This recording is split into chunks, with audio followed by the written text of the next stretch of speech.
What was the one on the bottom? I submitted something to the bottom.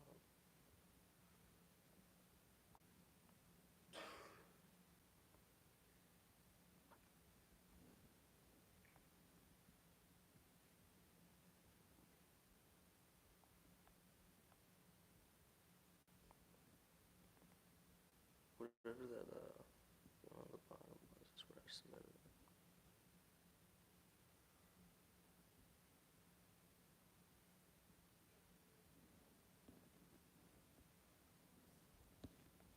Yeah, it doesn't seem to work.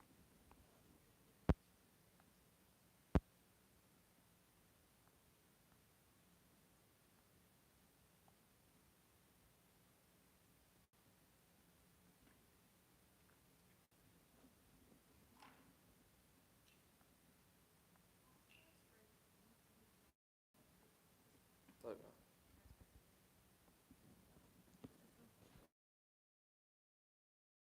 I'll do it right after this. PBS.org, History of the Death Penalty, says that the first ever death penalty recorded took place in the 16th century BC in Egypt. The person who was ordered to death, believe it or not, was accused of magic. According to the deathpenaltyinfo.org, 2,331 men and women currently sit on death row. Now take a moment and imagine how many of those could be wrongfully convicted. To see the number of lives taken due to wrongful conviction is heartbreaking and needs to be addressed. People are being put on death row without enough evidence at an alarming rate. The Death Penalty Info says that 1,582 men and women have been executed since the 1970s. There are multiple ways of execution, not all are as humane as others. One being the electric chair, which it's exactly as it sounds, a chair that you are electrocuted in. Next is hanging, which again, is not a nice way to put that. You're simply dropped with a noose around your neck, which breaks your neck instantly. Next is firing squad, a group of soldiers trained to shoot a condemned person. And lastly, and most common and still used today, is lethal injection, essentially an overdose of medicinal drugs. Some of you may know the name Walter McMillan. Mr. McMillan was convicted and sentenced to death for the murder of a dry cleaning store clerk. They couldn't find the real killer, and the city was putting pressure on the state to make an arrest. So they did what was easiest and targeted Mr. McMillan. Mr. McMillan's trial took all of a day and a half. The jury ignored multiple alibi witnesses who were African American that stated that he was at a church fry at the time of the murder with his family. The judge overruled the jury's decision to only sentence Mr. McMillan for life, but to sentence him to death. Fortunately, after 7 years on death row, Mr. McMillan was set a free man. The Court of Appeals decided that his conviction was unconstitutional. My solution is more trials, more juries, and multiple judges.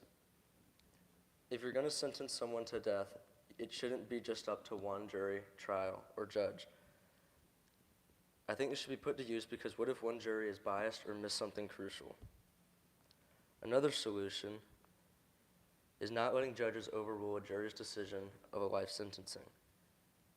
With these solutions in place, I believe that the number of wrongful convictions will decline. According to the deathpenaltyinfo.org, since 1973, 195 death row prisoners have been exonerated of all charges related to wrongful convictions. That number in itself is disturbing. We are all human and we all make mistakes, but to wrongfully convict someone and sentence them to death is a huge mistake. According to James Liebman of Columbia Law School, a man named Carlos de Luna was convicted and executed for a crime he did not commit. In 1983, a convenience store clerk was fatally stabbed, and the police arrested Mr. de Luna. Mr. Liebman and his students looked into this case, and their findings are surprising. In their 2014 book, The Wrong Carlos, Anatomy of a Wrongful Conviction, they highlight that despite faulty eyewitnesses, misrepresentations by the prosecution, and even another man named Carlos de Luna admitting to the crime, Mr. de Luna was still executed. Carlos Hernandez, pictured on the right, had a track record of violence, but that was ignored by the jury. If we reform the process of the death penalty to multiple trials, juries, and judges, and to not let a jury's decision be overruled by a judge.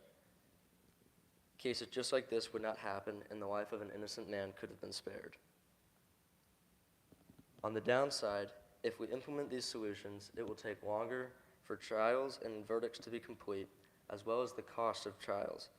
According to the Self-Defense Fund, on average, a death penalty trial costs nearly $1.3 million US. Now multiply that times 2 or even more. I'm asking for your support to reform the death penalty, the process of death penalty. Walter McMillan's story is a perfect example. It should not only take a day and a half to put someone on death row. Innocent people's lives are being taken without cause, and if we take initiative and reform the death penalty now, we can prevent innocent people from going through what Mr. McMillan and Mr. Dewana went through. Thank you.